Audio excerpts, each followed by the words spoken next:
Salve família Encarando, aqui quem fala é o Davi e você chegou agora ao nosso canal na hora mais importante, na hora crucial. Hoje, meus bons amigos, você vai estar diante do vídeo mais importante de toda a nossa história. Você vai ver não propostas de um político, você vai ver os problemas da nossa nação. O Dr. Enéas, há 2 décadas atrás, escreveu uma cartilha com o nome Brasil em Perigo. Se nós fôssemos fanáticos religiosos, poderíamos dizer que esse homem era um profeta, porque tudo que ele descreveu ali é o que está acontecendo. Muitas pessoas, incluindo a mídia, grandes sites, grandes youtubers, todos eles com forte ligação com partidos ou diretamente com políticos, eles podem dizer que isso não passa de um plano de governo de um candidato que já morreu. Mas você verá que não é assim. Aqui não é um plano de governo, não se trata disso. Se trata como, por exemplo, se você estivesse com um braço quebrado. Não existe 1 ou 2 tratamentos, você tem que ir para o hospital e engessar. Não há outra coisa a se fazer, você está com um braço quebrado. Nós podemos dizer que o Brasil está com todos os membros quebrados. Não há outra solução, não há outro plano de governo. Há problemas que devem ser resolvidos e só há uma forma de resolver. Nessa cartilha, feita por Dr. Enéas sobre a supervisão de vários economistas, você vai ver toda a verdade sobre o nosso país e vai entender de uma vez por toda que todos os grandes candidatos que estão aí falando de privatização, todos eles, incluindo Bolsonaro, são inimigos da nação. E você vai entender isso agora. Então eu já quero agradecer aqui as pessoas que ajudaram para que isso fosse possível. Na dublagem vocês vão ver que tem mais 2 pessoas me ajudando. E uma foi a Daisy, que ela também vai abrir um canal logo e eu estarei postando aqui para vocês. E o outro é o nosso amigo Gledson, que sempre está ajudando e dando uma força. Já peço que você se inscreva também no canal dele. Para você não se esquecer, deixa o like, o YouTube anda removendo os nossos likes. Então deixa o like, compartilha, porque esse vídeo é de extrema importância. Eu tenho certeza que o engano que os políticos fizeram, a lavagem cerebral na cabeça da população, vai acabar de uma vez por todas. Então eu convido você, de uma vez por toda, a sair da Matrix.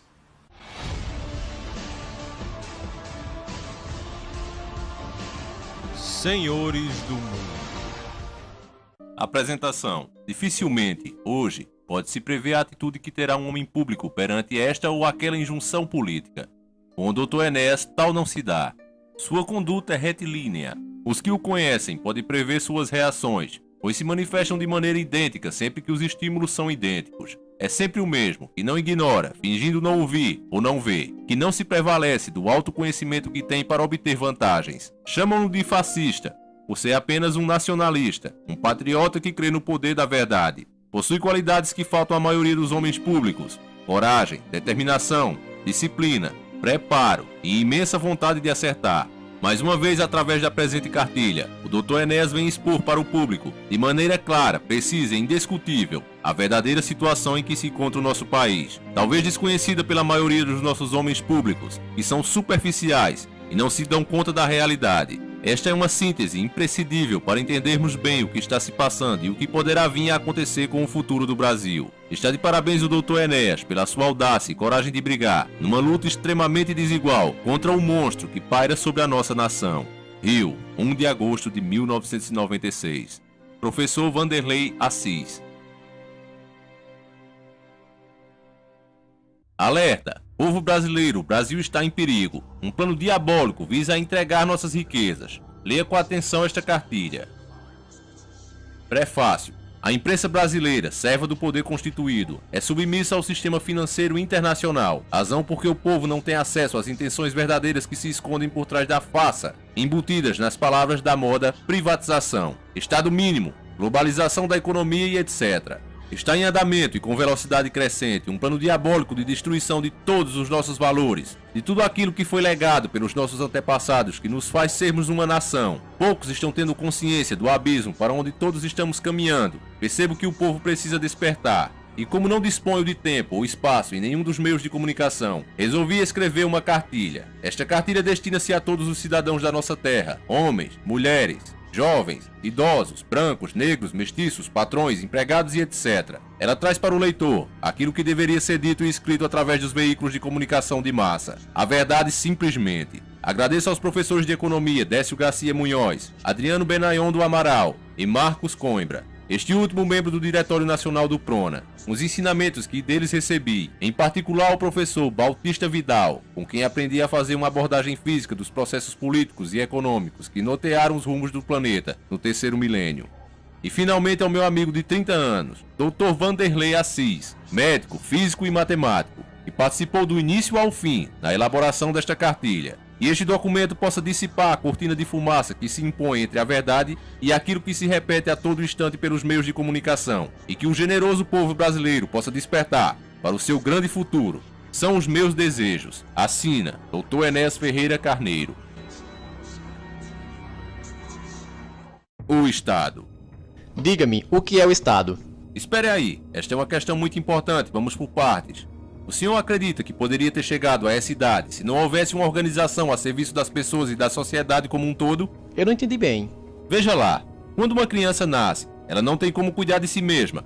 Se não houvesse a família, ela sobreviveria poucas horas. A família surgiu na história da humanidade para ser a primeira instância em defesa da vida do ser humano. A criança será o futuro cidadão se receber ao longo da infância alimento, educação, defesa contra o calor, contra a chuva, contra as doenças e etc. Mais à frente, já um cidadão, para viver em sociedade, precisa trabalhar, sair à rua sem risco de ser assaltado ou assassinado, ter água potável, ter um local para morar e se defender das intempéries. Precisará de regras de convivência que definam muito bem os seus direitos e deveres. Imagine que um povo inimigo invada a sua terra, queime as colheitas, mate o seu pai, estupre sua mãe, mate todos os vizinhos, tome sua casa e etc. Quem vai defendê-lo? Tem que haver uma organização capacitada para enfrentar situações como essa. Surge a necessidade das Forças Armadas. O Estado surge então como poder institucionalizado, a serviço da sociedade. Senão, não é um Estado legítimo. Sintetizando então, o Estado pressupõe um povo, um território e um poder originário de mando, o poder constituinte. Deve existir e atuar de modo soberano, sempre em defesa dos interesses e das necessidades de seu povo. Como deve agir o Estado? Tendo em vista suas amplas e profundas responsabilidades, o Estado deve agir sempre que necessário, como órgão interventor, restabelecendo a ordem, a justiça, a igualdade de oportunidades e o direito ao trabalho e à moradia, a educação, a saúde, aos transportes e a sadia necessidade de criação de riquezas, intervindo em necessário na produção e na economia como um todo. Ou seja, sem isso, a cidadania é pura conversa fiada. Sem nenhuma dúvida. Mas se o Estado serve para tudo isso, por que não estamos vendo isso no Brasil? É porque o Estado que aí está é fraco, inerte e ilegítimo, sem nenhuma função social. É inimigo do povo. O Estado que está aí, na verdade, não é soberano. Ele obedece a um poder infinitamente maior, o sistema financeiro internacional, que impõe suas regras demoníacas à maioria das nações. Só para esclarecer, o Estado que se está falando é o Estado-nação Brasil, e não deve ser confundido com o Estado membro da Federação, Rio de Janeiro, São Paulo e etc. Mas por que os governos obedecem ao sistema financeiro internacional? Porque, para chegarem a ser governo, fizeram acordos, receberam importâncias fabulosas de legítimos representantes do sistema financeiro internacional. E qual o interesse então do sistema financeiro internacional? É destruir o Estado-nação. Destruindo o Estado-nação não haverá mais quem defenda o que é patrimônio nacional. Assim, as grandes riquezas da nossa terra, a água, o subsolo, as fontes de energia e etc, que nos fazem o país mais rico do mundo, passarão às mãos de grupos representantes dos países ditos ricos, que na verdade estão em uma situação desesperadora, porque não têm como enfrentar as grandes necessidades do próximo século. O senhor quer dizer com tudo isso que o Brasil é muito importante para eles? Sem dúvida. Sem as riquezas do Brasil, não há futuro para os países do primeiro mundo. Por isso o Brasil é muito importante para eles. O que não tem nenhuma importância para eles é o povo brasileiro. Mas já não existe um consenso mundial que o Estado moderno não deve intervir em nada, que tudo isso deve ser entregue às forças livres do mercado, fundamentalmente às estrangeiras, que deve haver a liberdade absoluta? Isto é uma grande mentira. A liberdade absoluta leva a um verdadeiro massacre dos mais fracos pelos mais fortes. Essa é a luta entre a raposa e o pintinho, ambos livres. Na verdade, só o Estado tem força e, por ser responsabilidade sua, tem um interesse para intervir na economia a favor dos mais fracos, porque só o Estado, antes do lucro, está preocupado com o bem-estar do seu povo. Esta é a questão central de todos os grandes problemas nacionais. Nós mostraremos isso passo a passo nas próximas páginas. Nossas riquezas. O governo diz que não temos recursos. Como não temos recursos? Por acaso não temos uma imensidão de terras férteis, com a maior parte ainda não utilizada? Terras férteis são fundamentais para o desenvolvimento da agricultura. Terras férteis são fundamentais para a criação dos rebanhos. Por acaso não temos a maior quantidade de água potável do planeta? Água potável é água para beber. É o que mais falta no mundo. Guerras estão sendo previstas no mundo por causa da água potável. Por acaso não é o nosso subsolo um dos mais bem dotados da Terra em riquezas minerais? Ferro, ouro, alumínio, nióbio, manganes, quartzo e etc. Mas para que servem essas coisas? Todos os meios de transporte, carros, trens, aviões e etc. são feitos utilizando ferro, alumínio, manganes e outros metais. Sem os metais, os edifícios modernos não existiriam, e nem mesmo a grande maioria dos utensílios usados atualmente poderia ser fabricado. Sem o quartzo, não existiriam as maravilhas da eletrônica, as televisões, os rádios, os computadores e etc. E nota, o Brasil detém a maior reserva de quartzo de primeira qualidade do mundo. Ele é exportado a um preço inferior a $5 ao quilograma. E nós importamos componentes eletrônicos, chips de computadores, feito com o nosso quartzo, a um preço superior a $3.000 a quilograma. Isso é a entrega criminosa do patrimônio nacional. E o nióbio, Dr. Enéas? Eu nunca ouvi falar em nióbio. E o nióbio? O nióbio é o metal do próximo século que permite construir aviões supersônicos, trens sem trilhos e etc. O nióbio é fundamental para a indústria pesada. E o nosso Brasil é o maior produtor de nióbio do mundo, com mais de 95% da produção mundial. Nota, só a mina de Araxá, em Minas Gerais, tem 8 milhões de toneladas do metal contido, ao preço médio de $60 mil a tonelada de metal. No mercado internacional, isso representa um patrimônio de 480 bilhões, cerca de $500 bilhão. E o nosso nióbio é vendido a preço de banana. Isso é entrega criminosa do patrimônio nacional. Por acaso não temos as maiores florestas do planeta? Por acaso não temos um dos maiores rebanhos da Terra? E etc, e etc. Enfim, seria muito difícil viver hoje sem esses recursos essenciais. Esses sim, recursos verdadeiros, base da riqueza real. E não a falsa riqueza, a riqueza do papel pintado. Então como é que o senhor diz que não temos recursos? Bom, tudo isso é verdade, mas dinheiro mesmo nós não temos. O senhor está falando de outra coisa, eu estou falando de riqueza verdadeira. Sim, mas sem dinheiro nós não compramos nada. Vamos por partes. O dinheiro é um símbolo que nada mais é do que a representação formal dessa riqueza. Por isso é que só o Estado pode fabricar dinheiro. Então está havendo uma confusão. Como é que com todos esses recursos, com toda essa riqueza verdadeira, nós não temos dinheiro? É porque o Estado brasileiro, como tantos outros, Argentina, México, Chile e etc., submeteram-se às regras do Fundo Monetário Internacional, o FMI, aceitou que nossa moeda fosse atrelada ao dólar. Mas o dólar não é uma moeda forte? É forte apenas porque os Estados Unidos têm o maior poder militar do mundo e emitem ao seu bel prazer, sem nenhuma regra, tantos dólares quantos forem necessários para apoderarem-se das riquezas dos outros países. Os Estados Unidos emitem dólares em quantidade muito superior à riqueza real daquele país. Os dólares são puro papel pintado, e é com esses dólares que eles compram as riquezas do mundo. Mas antes o cruzeiro não era atrelado ao dólar. Que é isso? Sempre foi. Cruzeiro, cruzeiro novo, cruzado, cruzado novo, URV, real. O sistema de referência é sempre o dólar, que é a moeda mundial. Não podemos negociar com nenhum outro país a não ser com o dólar. Mas o real agora é tão forte quanto o dólar. Que é isso, cidadão? Não existe mais moeda nacional. O que existe atualmente no Brasil é o dólar batizado de real, exatamente como fizeram na Argentina, batizando o dólar de austral. Afinal de contas, falando de dinheiro vivo, quanto é que o governo arrecada por ano? Falemos só da arrecadação federal. Em 1994 foram arrecadados 60 bilhões de dólares, em 95 foram 84 bilhões, em 96 foram 96 bilhões, em 97 serão no mínimo 120 bilhões. Nesse período, a arrecadação do governo federal aumentou 50%, acima da inflação, receita obtida apenas com os impostos federais. Então, se não há dinheiro, é porque governos gastam mais do que arrecada, gerando assim um déficit público. Isso é o que todo mundo diz, mas trata-se de uma vergonhosa distorção da verdade. O governo gasta realmente mais do que arrecada, mas não é com as despesas públicas, não é para manter o funcionamento da máquina estatal, não é com o pagamento de funcionários públicos, não é para manter as forças armadas, não é com a manutenção de hospitais e escolas. O que ninguém diz, porque não há interesse em dizer, é que existe uma saída gigantesca de dinheiro, de modo oficial, que é canalizado todo ele para pagamento dos juros gigantescos, os maiores do mundo, com que é pago o serviço da dívida interna. Serviço da dívida interna, o que é isso? Essa história é um pouco complicada. Já há um pouco mais de uma década, vem crescendo assombrosamente uma dívida do Tesouro Nacional, chamado de dívida interna, que consiste em dinheiro que o governo apanha de investidores nacionais para pagar suas contas, relacionadas com o funcionamento da máquina estatal. Como garantia desse dinheiro tomado emprestado, o governo emite papéis chamados títulos e, para atrair investidores, oferece taxas de juros exorbitantes. Veja só, em 1995 foram pagos 23 bilhões de dólares com juros da dívida interna. Em 1996 foram 16,6 bilhões de dólares, só de juros da dívida interna.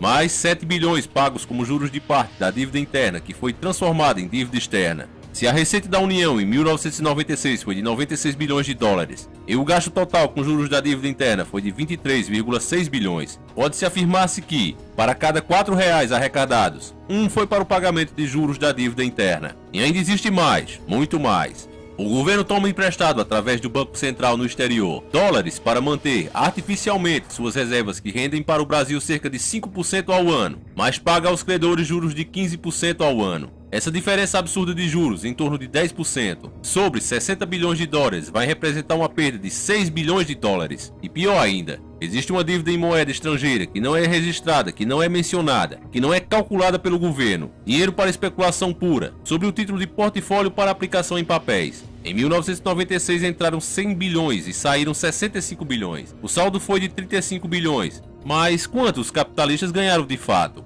Fora os ganhos sobre 100 bilhões e os ganhos sobre os ganhos, tudo em reais, com as nossas taxas internas que foram em 1996 de cerca de 20% ao ano, foram bilhões de dólares registrados em lugar nenhum. Agora veja, a verba federal destinada à saúde em todo o Brasil em 1996 foi de 14 bilhões de reais para o ano inteiro, enquanto só de juros da dívida interna e externa foram pagos no mínimo cerca de 30 bilhões de reais. Pagamos de juros em um ano o dobro de tudo aquilo que se gasta com todo o Sistema Unificado de Saúde, o SUS, no mesmo período. Assim, não dá para aguentar.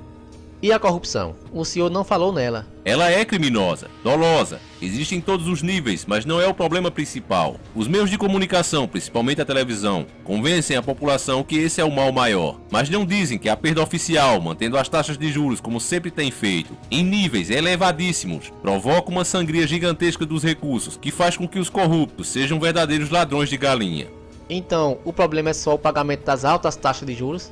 Não, cidadão. Esse é um problema fundamental, sem dúvida, que desvia dezenas de bilhões de dólares por ano. As privatizações implicam desvio de centenas de bilhões de dólares. E há muito mais, tudo oficializado. Só o patrimônio da Vale do Rio Doce é no mínimo de 1 trilhão e 500 bilhões de dólares. Assim a gente entende por que não há dinheiro para a educação, para a saúde, para as estradas, para o serviço público em geral. Não há dinheiro para nada que seja relacionado com a vida do povo brasileiro. Ou seja, para eles, tudo. Para o povo brasileiro, nada. Então não há saída. Claro que há. O essencial é voltar à realidade e ter coragem para enfrentar a armadilha que nos foi imposta pelos donos do mundo, que comandam o sistema financeiro internacional. Só há uma saída, é a ruptura com o sistema financeiro internacional.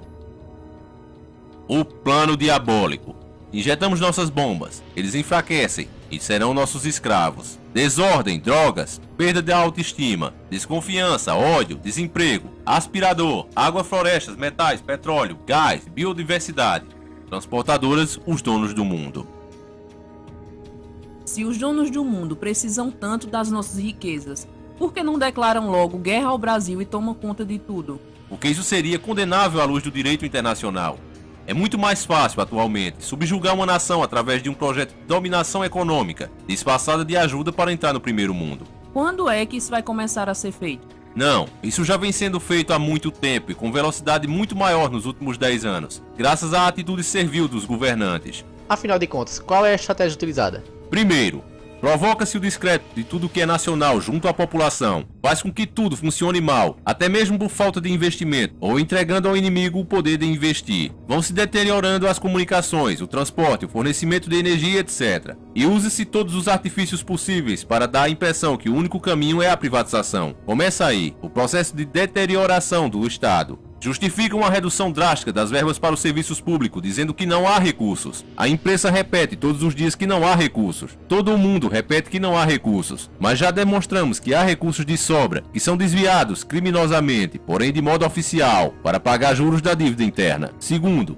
reduzem-se progressivamente os salários dos médicos, dos professores e da maioria dos profissionais, funcionários públicos que trabalham diretamente com o povo, criando neles uma falta de entusiasmo com o seu trabalho. Com isso, cai fragorosamente a qualidade dos serviços prestados à população, deteriorando-se os serviços básicos de educação e saúde, que são fundamentais para a existência de qualquer nação. Terceiro, provoca-se a perda da autoestima.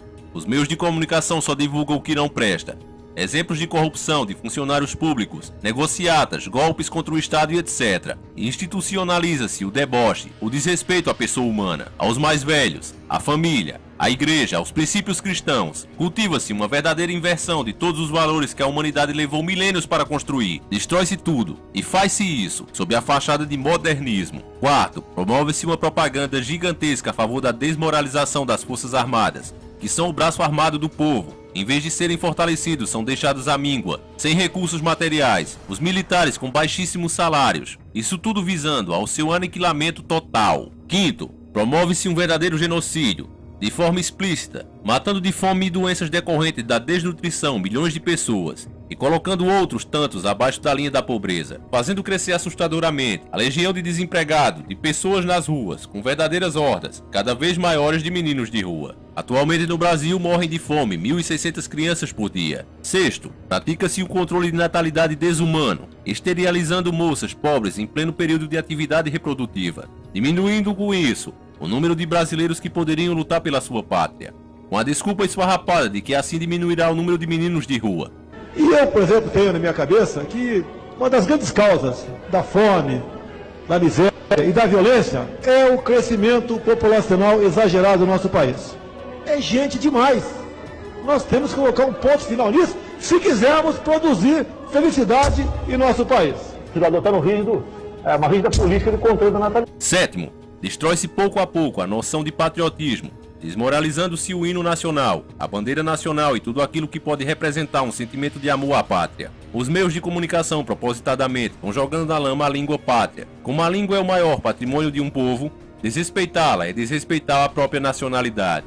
Oitavo, infiltra-se no cenário político e nos meios de comunicação personagens em defesa da discriminação das drogas, proporcionando com isso, na juventude, uma falsa ideia de normalidade quanto ao seu uso. A maconha produz dependência química. Dr. Enéas Ferreira Carneiro, Doutora Maria Celeste Suassuna, Dr. Josué Unchoa de Aquino, Dr. Amaury Robledo Gasques, Dr. Samuel Além Neto, Dr. Vanderlei Assis de Souza, Doutora Rosana Maria Ferreira e Silva, Dr. Elimar Máximo de Marceno, Dr. Diva da Silva Nascimento, Dr. Avani Tavares de Almeida Nintzi, Dr. Everaldo da Silva Araújo, Dr. Rui Augusto Matos Nogueira, Dr. Fábio do Ojucá e Dr. Lenine Madeira de Souza. Todos os médicos e membros do Diretório Nacional do PRONA, todos confirmam que a maconha produz dependência química. Nono, lança-se os cidadãos um contra o outro, classe contra classe, patrão contra empregado. Cria-se assim um descontentamento geral, fazendo crescer a desconfiança e o ódio entre as pessoas, desaparecendo com isso a harmonia da vida social. Décimo,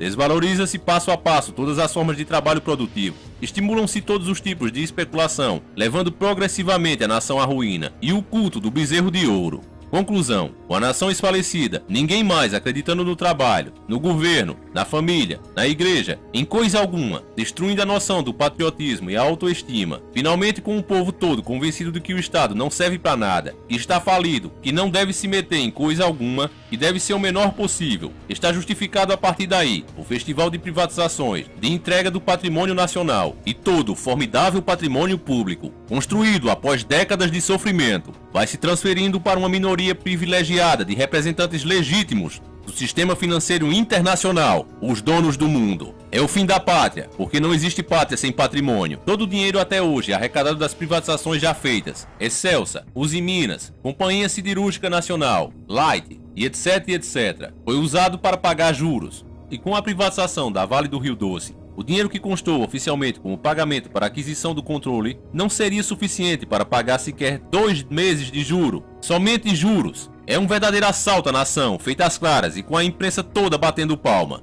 Então não há saída. É claro que há uma saída. É só o Estado assumir o seu verdadeiro papel, assumir a sua responsabilidade através de um governo forte, nacionalista, interventor, voltado para os interesses de todo o povo brasileiro, e ter coragem para romper definitivamente com o sistema financeiro internacional.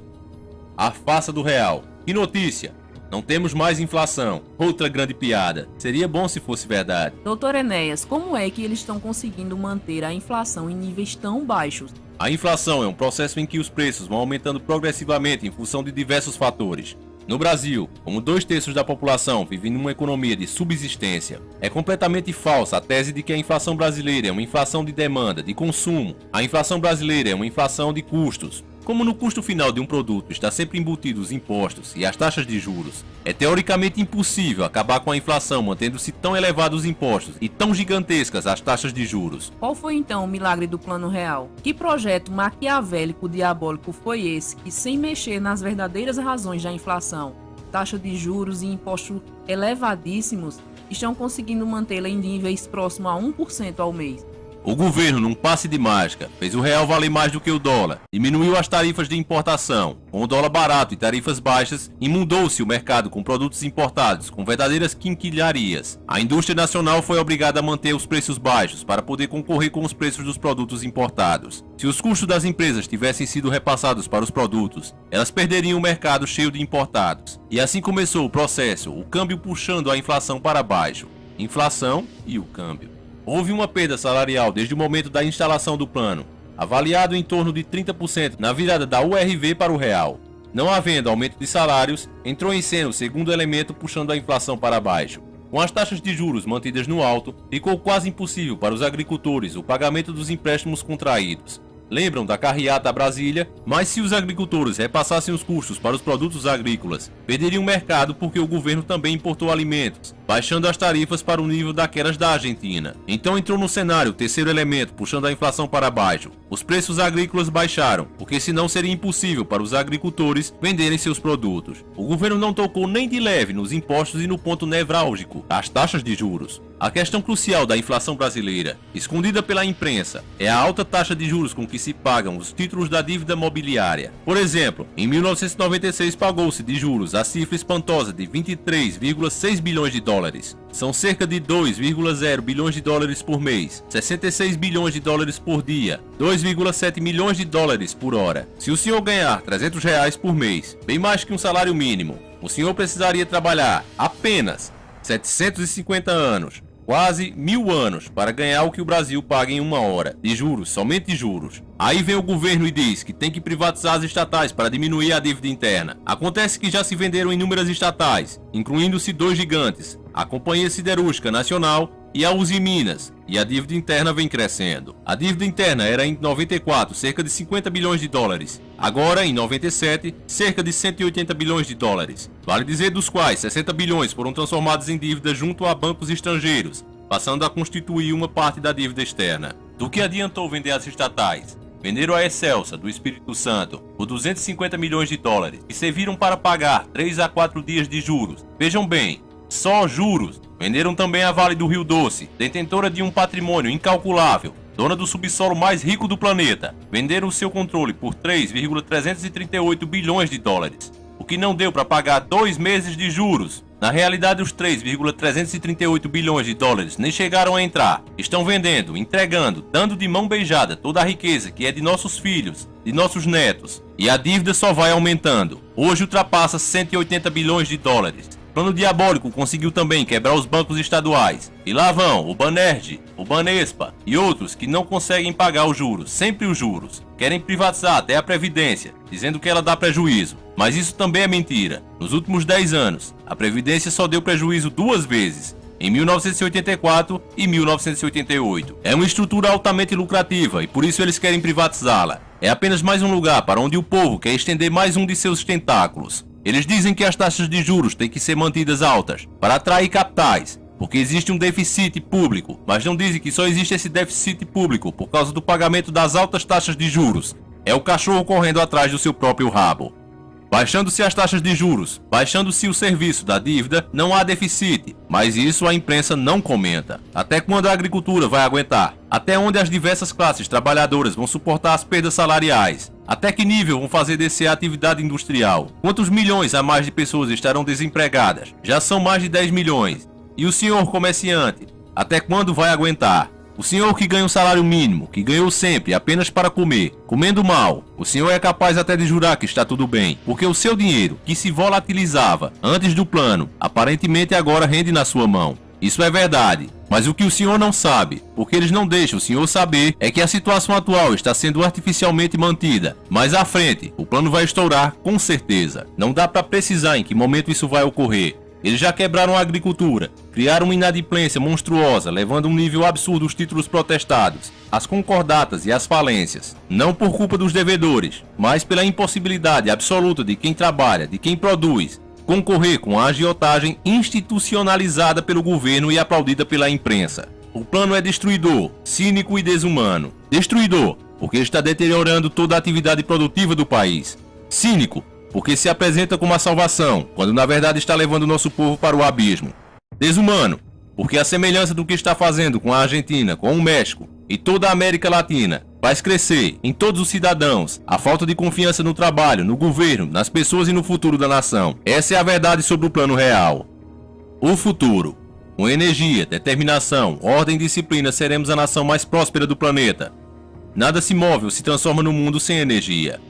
Energia é tudo aquilo que é capaz de produzir trabalho. Toda a história das civilizações pode ser escrita a partir das formas de energia que, em cada época, foram utilizadas. Nos estetores do século XX, o mundo assiste à exaustão das formas energéticas fósseis, o petróleo, que moveram o mundo nos últimos 100 anos. A chegada do terceiro milênio, o homem volta-se para o mundo em busca de uma forma de energia limpa e renovável, que possa ser utilizada em grande escala para dar continuidade à nossa civilização. O Brasil detém, no planeta, uma situação ímpar e privilegiada. Possui a maior quantidade de água doce do mundo, fundamental para a captação da energia solar e seu armazenamento sob a forma de biomassa. Recebe energia solar durante o ano inteiro. Um dia de sol sobre o território brasileiro equivale à energia produzida em 24 horas por 120 mil usinas hidrelétricas do porto de Itaipu, que é a maior do mundo. Graças a essa fantástica incidência de energia solar, só possível nos trópicos, o continente brasileiro dispõe de uma riqueza vegetal inigualável, contendo óleos vegetais, celulose, açúcares, amido e etc., que poderão gerar formas energéticas capazes de satisfazer, com vantagens, todos os derivados do petróleo, podendo com isso prover praticamente todas as necessidades mundiais de combustíveis sólidos, líquidos e gasosos, assim como de eletricidade, por tempo ilimitado. Essa é a razão fundamental porque o Brasil é tão importante para os donos do mundo, e é por isso que eles estão tentando destruir o povo brasileiro, legítimo dono do seu território. Entretanto, dentre todas as riquezas que este documento mostrou, a maior de todas é o homem brasileiro. O Brasil está entre os maiores mercados potenciais do planeta, com cerca de 70% da sua população afastada do consumo, vivendo numa economia que é, na melhor das hipóteses, de pura subsistência. Cumpre dar a essa nossa gente as condições de vida que implicam em pleno emprego, participando ativamente da produção e do consumo, criando-se uma economia pujante, poderosa, autossuficiente, que tornará o Brasil a mais justa e a mais generosa e maior civilização do terceiro milênio. Manifesto do Prona, em 6 de 4 de 1989. O desaparecimento da autoridade. Nós, brasileiros de todas as partes, de todas as raças, de todos os credos e de todas as classes, insatisfeitos, preocupados e possuídos de absoluta desesperança com o quadro político vigente, cientes de que as organizações políticas atuais não correspondem aos anseios do povo como um todo, decidimos fundar o Partido de Reedificação da Ordem Nacional, o PRONA, sem nenhum vínculo com qualquer organização já existente. O Brasil vive em nosso tempo um momento crucial da sua história como nação, talvez o pior, se a análise for feita em termos de alguns parâmetros como economia, educação e saúde, esmagada pela pressão de seus credores internacionais, assolado por crises internas. O país vem mergulhado nas últimas décadas em um processo de indefinição política, onde é notória a ausência de autoridade em tudo aquilo que se faz ou que se planeja fazer. Da ação centralizadora das décadas de 60 e 70, que esmagava o livre pensamento e silenciava as vozes de oposição, chegou-se num processo dialético, a sua antitese, a não autoridade, a não decisão, a não realização, a inação, a quase anarquia. O país está à beira do caos. A ação de qualquer agrupamento social, de uma escola, de um hospital, de uma empresa, enfim, de qualquer organização dentro da sociedade, é, em última análise, o reflexo do que se passa na vértice da pirâmide social, ou seja, no governo. Todo poder existe para ser efetivamente exercido e convivermos todos nós, neste país, com uma absoluta crise de autoridade, diante dos acontecimentos que têm chocado a nação nos últimos tempos. Alguns até com repercussão internacional, todos divulgados a fartar pela imprensa, procuram-se e não se encontram os responsáveis diretos pelos fatos. A responsabilidade se dilui, como está diluída a autoridade. É fundamental que seja restaurada a autoridade em todos os níveis de ação pública, e com ela a responsabilidade. Não existe autoridade sem responsabilidade. A existência de uma implica a outra. A desordem, imbricada no desaparecimento das diversas formas de autoridade e dele decorrente, veio diminuindo, para e passo, o respeito à lei e crescendo a desordem, que se sobrepôs pouco a pouco às leis vigentes, leis, há multas, simplesmente elas não são cumpridas com ausência de ordem, o desenvolvimento de qualquer atividade produtiva, a inépcia administrativa, a desídia no cumprimento das obrigações, a incúria na realização de qualquer tarefa prendem-se necessariamente ao desaparecimento do binômio autoridade e ordem. A desordem tornou-se a regra do país. Desordem política, desordem administrativa, desordem econômica financeira, desordem moral, o estado de absoluta desordem em que o país se encontra, bem como o mau exemplo que chega à sociedade vindo do poder constituído, estimulam o que de pior existe no ser humano: a ganância, a corrupção, a necessidade de ganho fácil, a desonestidade, criando uma sociedade onde impera o ódio, a violência, a desconfiança, a não cooperação, enfim, criando não apenas uma sociedade onde existe a natural luta de classes, mas, isto sim, um bando desordenado onde cada um, desesperadamente, decide lutar pelos seus próprios interesses numa corrida desenfreada de salve-se quem puder, um lutando contra o outro, sem nenhuma perspectiva, sem nada a ser divisado no horizonte, uma vez que tudo aponta numa direção só, de uma desordem maior. A crise não é apenas de um extrato de sociedade, não é crise dos operários, dos bancários, dos comerciantes, dos industriários, dos securitários, dos professores, dos médicos, dos engenheiros, dos empresários. É uma crise de toda a sociedade. A sociedade brasileira está doente, padece de um quadro de atetose, expressão que traduz, em linguagem médica, uma certa forma de incoordenação motora. Os diversos segmentos da sociedade, desarticulados, debatem-se em paroxismo, espasmódicos, cada um tentando sobreviver ao verdadeiro estado de choque em que se encontra a nação. Do jeito em que estamos, como um navio sem rumo, soprado pelos ventos do neoliberalismo econômico, cada um entregue à sua própria sorte, não chegaremos a lugar nenhum, a não ser que a sociedade como um todo se una em torno de uma ideia central, para que possamos emergir do fundo do oceano de inópia cultural, em que todos nós estamos mergulhados, para uma situação de ordem,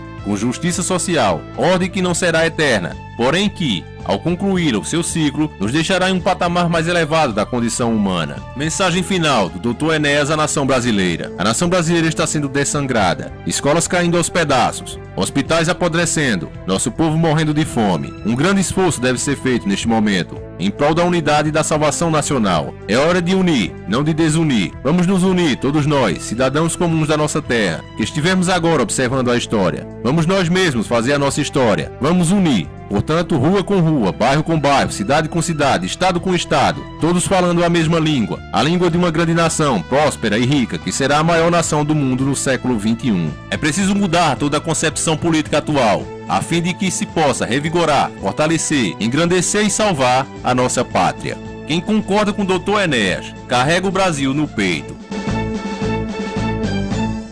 Bem, família, eu espero que vocês tenham entendido. Eu me esforcei muito. Esse vídeo foi extremamente trabalhoso, pessoal. Quem é YouTube, quem já fez algum tipo de edição, sabe que para fazer um vídeo desse não é nada fácil. Passei noite de sono para fazer isso. E foram vários dias. Mas eu fiz tudo isso de bom coração, com um esforço, para que você pudesse entender que esses candidatos que estão aí são todos uma farsa. Estão todos envolvidos no mesmo esquema, em prol da nova ordem mundial. Agora eu só peço que você não caia no engano de pensar, então eu vou votar num Ciro Gomes, eu vou votar em um candidato da esquerda, que ele não pense em privatizar nada, como o Haddad, por exemplo. Irmão, pode ter certeza que esse será o pior erro que você vai cometer na sua vida. Porque a esquerda, apesar de ela não privatizar nada, ela continua pegando dinheiro com os mesmos homens, com o FMI, com o Banco Mundial, com os banqueiros internacionais. Então é aquela coisa, se você não paga seu aluguel e deixa a conta lá, uma hora o dono vai vir e vai te expulsar dali. É a mesma coisa que a esquerda faz com o Brasil. Ela sucateia o serviço, ela endivida o país, ela mantém programas, como você viu aí que foi proposto, criar um 13º para o Bolsa Família. Quer dizer, são absurdos em cima de absurdos. Você sabe que o país dá agora, nesse momento, pagando essas altas taxas, não tem condição de fazer isso. Mas eles vão fazer. Se chegarem no poder, eles vão fazer. Agora, como é que vão fazer? Vão pegar mais dinheiro com o FMI, com o Banco Mundial, e quem vai pagar o juro de tudo isso vai ser você, vai pagar dobrado igual a tapioca. Então, meu irmão, se você votar na esquerda, será o maior erro da sua vida. Por outro lado, nós temos Bolsonaro, que vai adiantar muito a agenda global. Ele vai privatizar tudo. Ele já disse que é a favor, inclusive, do controle de natalidade. O cidadão está no rígido, uma rígida política de controle da natalidade. É o crescimento populacional exagerado do nosso país. É gente demais. Por outro lado, as pessoas te dizem que a única esperança que tem é Bolsonaro, mas você viu nesse documentário que ele não tem nada a ver com o Dr. Enéas. E Dr. Enéas, como eu disse no começo do vídeo, não te apresentou aqui um plano de governo, ele apresentou os problemas da nação. Ele, como médico, pôde fazer isso muito bem, um diagnóstico completo da situação do nosso país, que está todo quebrado. A solução não era privatizar. A solução não era continuar mantendo essa dívida, a solução era renegociar esses juros. Mas nenhum tem peito para fazer isso, porque estão todos fechados com a nova ordem mundial, especialmente Bolsonaro. Bolsonaro é o cara que deu declarações, que quer o controle de natalidade para o pobre. Não adianta os minions dizer, mas ele falou isso quando ele era mais jovem, há 25, 30 anos atrás. Não, isso é mentira sua. Ele falou isso jovem e falou isso mais velho. É uma ideia que sempre teve na cabeça dele através dos anos. Não é à toa que ele está onde está. Está a favor da nova ordem. E eu, por exemplo, tenho na minha cabeça que uma das grandes causas da fome, da miséria e da violência é o crescimento populacional exagerado do nosso país. É gente demais. Nós temos que colocar um ponto final nisso se quisermos produzir felicidade em nosso país. Todos os planos dele, que vamos comentar mais especificamente, comparando com esse vídeo, no próximo sábado. Claro, se esse vídeo chegar a ter um número bom de acessos, pessoal. O último vídeo que eu fiz, eu estou decepcionado. Eu fiz um vídeo dando dicas de saúde e o vídeo mal pegou 20 mil acessos, pessoal. Sofreu para pegar os 20 mil. Pra mim, isso é um absurdo, galera. O que é que a galera quer? Vídeo de XJ6, vídeo de interesseiro? Eu faço, pô. Se é para alienar, vamos alienar. É triste você ver a sua própria família, que é esse canal, não acompanha os vídeos que realmente têm informação relevantes. O pessoal prefere se alienar, prefere ir atrás de mitos. E é por isso que o Brasil não tem chance nenhuma de mudar. Com essa mentalidade das pessoas, não tem chance de mudar. Então, se esse vídeo tiver um bom número de acessos, nós vamos comentar aqui todas as propostas do chamado mito e as de Enéas. E vamos ver os pontos principais desse vídeo. Então compartilhe, irmão, faz sua parte, porque só eu fazendo não adianta. E eu não vou fazer, sozinho não adianta. Eu sei que ninguém ganha nada sozinho. Então se for para eu ficar aqui sozinho, tchau e benção, irmão. Vou fazer outra coisa. Então, irmão, entre na batalha de verdade, não seja um mais ou menos. Entre de fato, aprenda a ouvir as coisas e entender, raciocinar em cima delas. E não levantar bandeiras como muitos fazem. Essa cartilha do Dr. Enéas está disponível aí na internet há muitos anos em PDF. Mas a maioria nunca leu, porque o brasileiro não gosta de ler. Alguns porque é preguiçoso mesmo, e outros porque não tem tempo. Então eu fiz esse trabalho aqui para que vocês possam ter acesso fácil, para que seja mais simples você sentar na sua cadeira e assistir um vídeo. Então, irmão, reconheça esse esforço, compartilhe, dê like, comente, porque sem isso não vale a pena. Somente com uma grande conscientização é que vamos poder de fato mudar alguma coisa. Outra coisa que eu quero fazer um alerta aqui é esse MBL que está aí, pessoal. É o verdadeiro representante das empresas privadas. Esses caras apontam todos os defeitos que tem no país, mas eles não mostram nenhuma benfeitoria que eles tenham feito. Eles têm um político aí no YouTube e o cara manipula descaradamente as pessoas. Ele estava falando, não, olha, eu quando era criança, eu vi lá que venderam a Vale da Rio Doce e eu fiquei muito revoltado, mas eu vi que não venderam, só foi 4%. Claro, eu sei que ele não é idiota, ele faz isso porque ele sabe que os inscritos dele são idiota.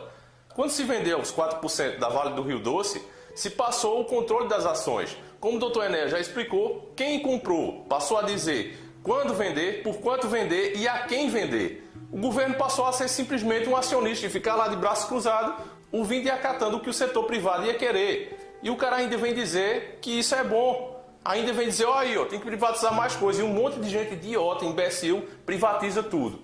Então, irmão, com um povo desse, como é que a gente vai mudar? Caras ligados a partidos, políticos vindo aqui pro YouTube, fazendo a cabeça do povo tão facilmente. É incrível isso, esses caras estão conseguindo milhões de inscritos, cara.